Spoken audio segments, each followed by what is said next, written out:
Hello map game enjoyers, it's me, Strategy Games Temple, and welcome back to the series Victoria 2 A to Z, where I play all of the interesting nations in Victoria 2 from A to Z. And now we're taking our first trip to Japan. In Japan, we will be playing Imperial Japan, which is a really fun nation, and I think the second strongest Japanese minor. The first thing we can do here is change our national value. Tradition gives them minus 10% research points, so we gotta click change national value. We're gonna pick productivity, because the industrial score in Japan can go pretty high. Oh, what a slap in the face. It's the first day of the game. We've gotten a famine. Supposedly, GFM has some really good events for Japan, so I'm really looking forward to this playthrough. Hey, it's the end of the famine, although I don't really know why the famine was a problem. Couldn't people have just eaten food? So, Japan suffers from the isolationism debuff, which gives minus 30% research point. That stinks, so instead, we got these shipwrecked sailors, and we're gonna send them home, which for some reason removes isolationism. That basically just doubled our research point production. They're just giving away research points at this point. 1,500 for free? Yes. So within vanilla Victoria 2, Japan starts as one nation, and to me that's a weird thought,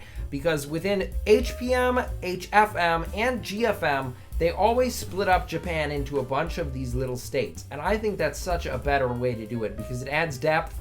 And it makes it so you're not just playing like certain other unwesternized nations where you sit around for years. The problem is you can't do any conquest until you westernize, because at the moment you are a sub-state of the Shogunate of Japan. That's why the Shogunate of Japan is the most powerful Japan, because you can start colonizing as soon as the game starts. The Dutch East Indies are fair game. Vietnam is sometimes fair game. It's a much better start than Imperial Japan. Imperial Japan, though, is interesting because you can westernize faster than you can in the Shogunate of Japan, which is very beneficial. I want to see one game in the Victoria 2 A to Z series where the Ottoman Empire actually does good. The only game where that happened, I was Abyssinia and I got destroyed by them. 1847 westernization. Really, it's impossible to explain how happy I am that that only took 11 years and not like the 50 years it took when I played some of the other nations in the Victoria 2 A to Z series. So now I need to take control of the government from the Shogunate of Japan, and I'm going to do that by passing the order to expel barbarians. Supposedly that sent an event to the Shogunate of Japan, but I've gotten nothing back. I don't even know if they received it. We're creating 2 factories that have coal to start our industry,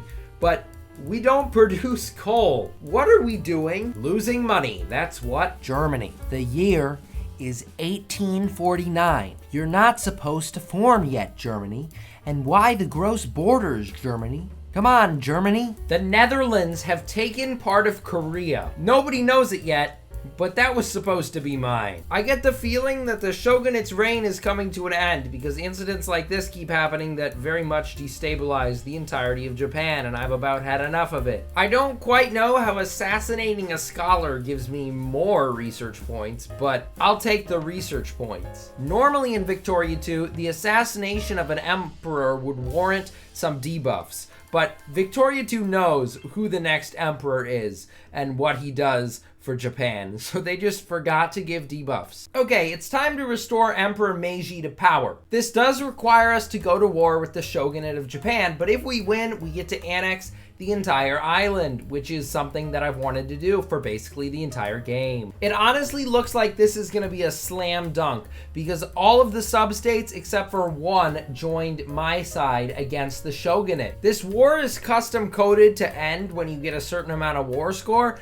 We sieged down their capital, we got the war score, and we defeated the enemy. Actually, I don't know what it means, but this event is just playing over and over and over again. This is the most annoying thing that has ever happened to me in Victoria 2. I straight up can't play the game. We got a different event, the Meiji Restoration, which hopefully ends this stupid war and the stupid event spam. It's beautiful, but the job isn't over yet. We may be the most powerful nation in Asia, but we must become the most powerful nation in the entire world. Our first order of business is the land reform, which will make my RGOs actually good. Lots of iron, lots of coal, lots of industrial goods. We're also going to change our religion. We are going to move our capital just because I like to have it in Tokyo. It's more historically accurate. Apparently, the Navy has taken command of this northern island. I don't like this development at all, but they are my satellite, so I guess I'll have to deal with that at the moment.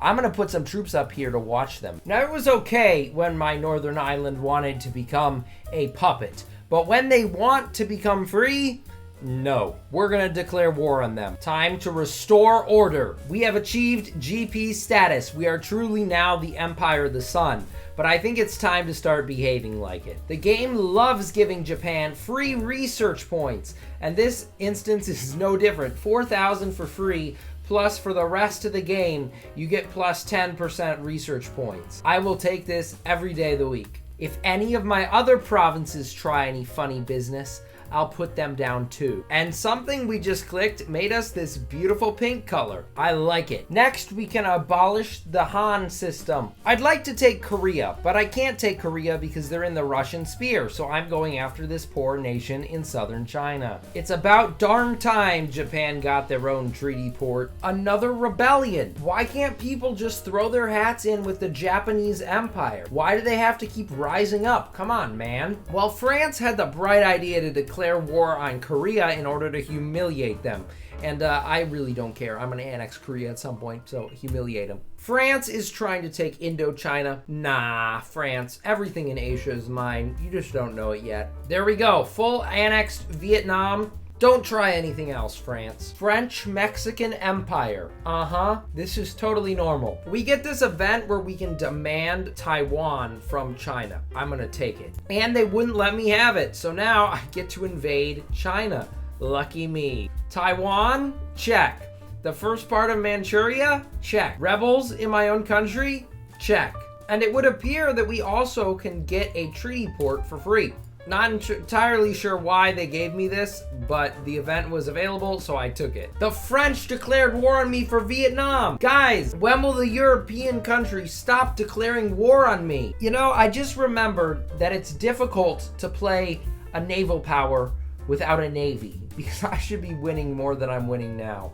But I don't have a navy to back up my strength. Talk about kicking a man when he's down. China's declared war on me while I'm still trying to fight the French in Vietnam. Come on. I'm gonna white peace with the Chinese. And as for the French, I'm gonna give them what they want because I am losing money way too fast and my war exhaustion is super high. RIP. The RGOs in Japan are just so bad. It's really not healthy for an economy to be importing this much coal. I'm trying to get my culture in my colonies to convert to Japanese. And the way I'm doing that is I've established settlement as my colonial policy and transportation as my penal system. So hopefully a lot of people start immigrating to my colony. The reason I want that is because I'd like to start putting some factories in these high population states so I can make the big bucks. Don't mind me, I'm just asserting my dominance over smaller nations in Asia because Siam refused to meet my demand. I don't even remember what I was demanding, but I'm gonna defeat them for it. One way or another, I will get what I want. I want more land from China, and there is nothing that will stop me from getting that. So if you ever need unlimited money in Victoria 2, there's a pretty simple and easy strategy to do it. Basically, you have to be a colonial nation. You colonize Vietnam or Burma, and then you take this state off the Chinese. This state has 650,000 people working in an RGO. The RGO is precious metals. You see that jump in my income? Yeah, that's gonna be there for the rest of the game because I'm just gonna keep making money off these precious metals. We've also established a pretty strong Manchurian colony, which will go well once we, annex Korea. Don't tell them we're doing that. And we annex this little tiny bit next to our one treaty port. I don't know.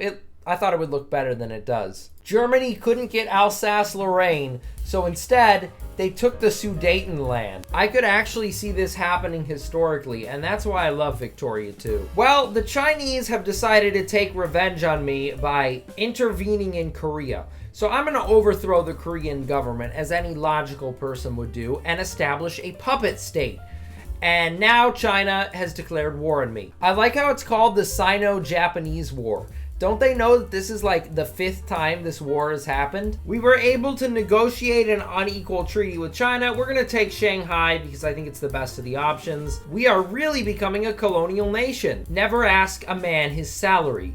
Never ask a woman her age. Never ask Japan how many Korean nationalists they have dealt with. Yeah, I don't want to fight rebels anymore, so we are just gonna annex Korea. Costs 5 infamy, but it looks much better.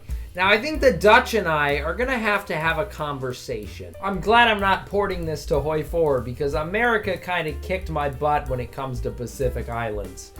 Oops. If I wanted to visualize this playthrough, I would visualize myself swimming in a pool of research points. I don't really know what a research point looks like, but I picture it'd be like Scrooge McDuck in DuckTales, but swimming through a sea of magnifying glasses. I can't believe I've gone this whole video without making a stupid joke about anime or other typical Japan jokes. You know what they say, if you like anime, smash the like button. I don't know who says that, and I don't even think I want to. The game just gave me a free Cassius Belly to beat up China. Yes, I have some advice for the people in the Boxer Rebellion. Maybe instead of learning how to be a boxer, you should have learned how to use a gun? I don't know. You might have more success that way. Force China to pay for the Boxer's crimes. Yes. The event name is Mummy Found. The event response is Orphans Rejoice. I don't see the correlation. Mummy, I'll tell you one thing. I am never going to get caught without a navy again. Nimitz has to be over here in America quaking in his crib because he knows that Japan has the superior navy. The Dutch are the #1 colonizers in the Pacific portion of Asia. They have the Dutch East Indies. They have this silly part of Korea that really has put them on my radar. Now I'm going to go down, I'm going to invade the East Indies, and we're going to get that piece of Korea back. We have defeated the Dutch. It was super easy, I'm not going to lie. Okay, so the Dutch gave us our last piece of Korea, which definitely improves those borders, and they also gave us East Java. Why did we take East Java? We took it because it has 3 massive sulfur-producing provinces, and that really helps our industry. #1 great power, take that, Germany. First to the North Pole, easy peasy. Italy heard that they were getting a focus tree in the new Hoi 4 DLC. So they decided to take a victory lap in Africa by annexing legitimately everything. This is the most Italian colonization I've ever seen in Victoria 2. Every time I go to war with China, the border gorge just gets worse and worse. Russia's having a bit of a tough time here. You know it's bad when Russia has been forced to resort to such drastic measures as releasing Greater Juz. What the heck is Greater Juz? America wants an alliance with me? Oh, how the turntables, America. The Soviets may have beaten out the Russians, but that does not mean that I'm going to let them get the Far Eastern Republic. This is a gross creation, but it's going to stick around. It's under my protection now. Hey, Netherlands, do you remember what I did to you? Why are you crawling back to me, man? I beat you. The Great War has started, and I'll say it's not exactly a fair Great War. It's myself, Germany, the United States, and the Netherlands versus Russia and France. And we are going to crush them. I don't really see another alternative. Doesn't matter what kind of old history you're playing, Japan has a funny way of being able to beat Russia in Siberia. Russia has built no forts in Siberia. That just shows how bad they've been playing this game. This war should be over, but America lost to Mexico. How did something like this happen? It's 1923. I never thought I'd see the day that Japanese troops would show up in Southern California to save the Americans from Mexico. I just wish that America had been this weak when I was playing New Africa, because that game would have been so much easier. Now that we've neutered Mexico's military, it would appear that France is willing to give up. Good choice, France. Do you think we got enough war goals, guys? So here's what we did. We dismantled the USSR because I thought it would be funny to see them get dismantled more than they had previously. The dismantling event won't fire for France because they're at war with Romania for some reason. I'm waiting for them to peace out, but they don't seem to want to do it. France is so sneaky. To avoid dismantlement, after they finished the war with Romania, they immediately declared war on Colombia somehow. There we go, France. Thank you for doing the right thing, even though I can imagine it hurts a lot. And now that we won the Great War, got Indochina back, and are #1 great power in all categories, that's where I'm going to end this video. Thank you all for watching. I really appreciate it. Anyways, if you're new here, check out the Victoria 2 A to Z playlist. There's about 16 episodes that I've made so far. And thank you all for watching, and I'll see you in the next video.